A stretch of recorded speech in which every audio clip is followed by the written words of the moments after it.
Hello, আসসালামু আলাইকুম everyone. কেমন আছেন সবাই? আশা করি অনেক ভালো আছেন। তো বন্ধুরা, আজকে কিন্তু আমরা কোনো ইউরোপ আসি নাই, কোনো আমেরিকার কোনো দেশে আসি নাই। ঠিক আছে বন্ধুরা? এটা হচ্ছে আমাদের বাংলাদেশেরই একটা জায়গা, অনেক সুন্দর জায়গা। আর সবথেকে বড় কথা হচ্ছে এই যে জায়গাটা দেখছেন আপনারা, এত সুন্দর গোছানো, সাজানো, গোছানো। তো এই জায়গাটা সম্পূর্ণটাই আমাদের বাংলাদেশ সেনাবাহিনীর দ্বারা নিয়ন্ত্রিত এবং তাদের আন্ডারেই এখানকার যে নির্মাণ কাজ এবং রাস্তার যে নির্মাণ কাজগুলো সবকিছুই তাদের আন্ডারেই, তাদের নিয়ম অনুযায়ী এখানে হয় এবং তাদের নিয়ম ছাড়া এখানে কোনো কিছুই করা সম্ভব না। অনেক নিয়ম মেনে তারপরে এখানে চলাফেরা করা লাগে কিংবা গাড়ি চালানো লাগে, কিংবা একটা বিল্ডিং তুলতে গেলেও এখানে অনেক নিয়ম মেনে তারপরে বন্ধুরা এখানে একটা ভবন তৈরি করা লাগে বন্ধুরা। সত্যি অনেক নিয়ম এখানে, কারণ এটা সেনাবাহিনীর আয়ত্তে, সেনাবাহিনীর আন্ডারে। তাদের নিয়ম তো জানেনই আপনারা, তারা সবসময় পারফেক্ট, সবসময় অ্যাকুরেট কাজ তারা সবসময় বেশি পছন্দ করে।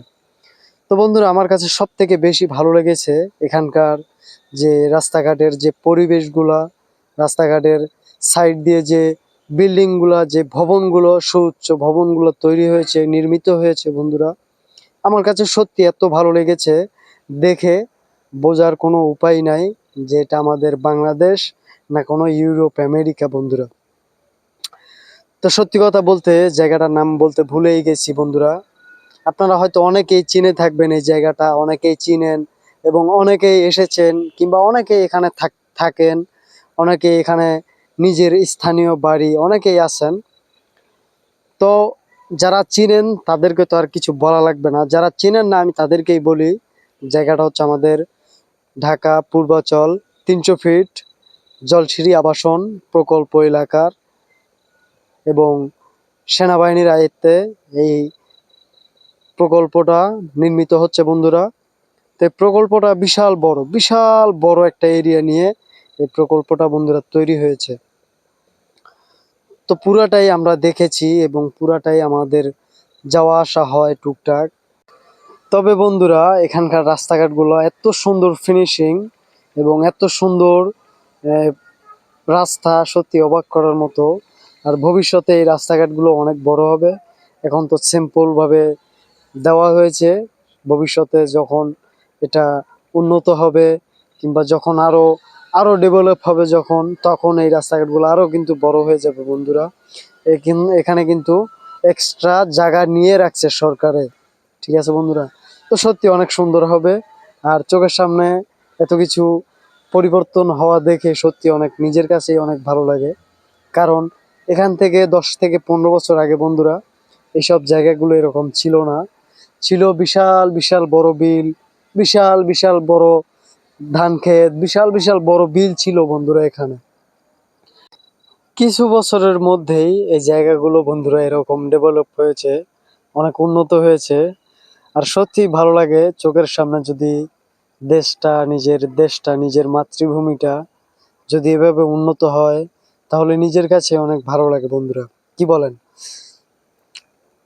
তো এখানে আসলে আপনার কাছে সত্যি অনেক অন্যরকম একটা ফিল মনে হবে, যেন মনে হবে আপনি কোনো বাইরের কোনো রাষ্ট্রে আছেন কিংবা বাইরের কোনো দেশে আছেন বন্ধুরা। সত্যি এত সুন্দর জায়গাগুলো। এবং আমরা তো গাড়ি নিয়ে যাচ্ছি, আমি রানিংয়ে এই ভিডিওগুলো নিয়েছি। দেখেন, ফুল রানিংয়ে ছিল আমার গাড়িটা, কিন্তু দেখেন আমি যে ভিডিওটা নিয়েছি, এত সুন্দর ফিনিশিং রাস্তাগুলো, একটুও কিন্তু লড়াচড়া করে নাই, বুঝছেন বন্ধুরা? তো এত সুন্দর রাস্তার কাজ করেছে তারা সেনাবাহিনীর দ্বারা। তো সত্যি এটা অনেক প্রশংসনীয়, কারণ তাদের কাজ দেখে অনেক প্রশংসনীয় করার মতোই জায়গাগুলো এবং অনেক সুন্দর করেছে তারা। তাদেরকে সত্যি অনেক প্রশংসা করি। আর সেনাবাহিনী বলে কথা, তাদের তো কখনোই ভুল জিনিস তারা কখনোই সাপোর্ট করে না, কখনো অ্যালাউ করে না। তারা চায় সবসময় সঠিক কিংবা সঠিক সিদ্ধান্ত, কোনটা করলে ভালো কোনটা করলে খারাপ সেটাই সব সময় তারা বিবেচনা করে একটা জিনিস তৈরি করে। তো সত্যি অনেক ভালো লাগলো তাদের এই এত সুন্দর সিটি এবং এত সুন্দর একটা প্রজেক্ট দেখে, অনেক মুগ্ধ হই, নিজের কাছে অনেক ভালো লাগে। তো যাই হোক বন্ধুরা, এখন আমরা চলে আসছি, এটা হচ্ছে আমাদের 300 ফিট 300 ফিট রাস্তা। অনেক সুন্দর, এটাও কিন্তু অনেক সুন্দর, অনেক ভালো লাগে এখানেও আসতে। তো বন্ধুরা, এটা হচ্ছে সেই ভাইরাল জায়গা, এখানে কিন্তু অনেক কন্টেন্ট ক্রিয়েটররা ভাইরাল হয়েছে, অনেক ভিডিও এখান থেকে তৈরি হয়েছে এবং অনেক লোক আসে এখানে, অনেক দূর দূরান্ত থেকে লোক আসে। আর আমাদের কি ভাগ্য দেখেন, আমাদের বাড়ির পাশে বাড়ি, আমরা এখানে ঘুরতেও পারি না, অথচ আমাদের কাজ করা লাগে এখানে এসে, ঠিক আছে। তো যাই হোক বন্ধুরা, ভিডিওটা আমি আর লং করতে চাই না। তো ভিডিওটা যদি ভালো লাগে আপনাদের অবশ্যই দেখবেন এবং অন্যদেরকে দেখার সুযোগ করে দিবেন বন্ধুরা। আর দেখেন বন্ধুরা, শেষ ভিডিওটা দেখেন, এই যে দুইটা গাড়ি কি স্পিডে যাচ্ছে তারা, দেখেন, সত্যি অবাক করার বিষয়। আর এখানে সবাই নিজের মতো টানতে চায়, রাস্তা ফাঁকা, যে যার মতো টানে এবং মারাত্মক দুর্ঘটনার শিকার হয়।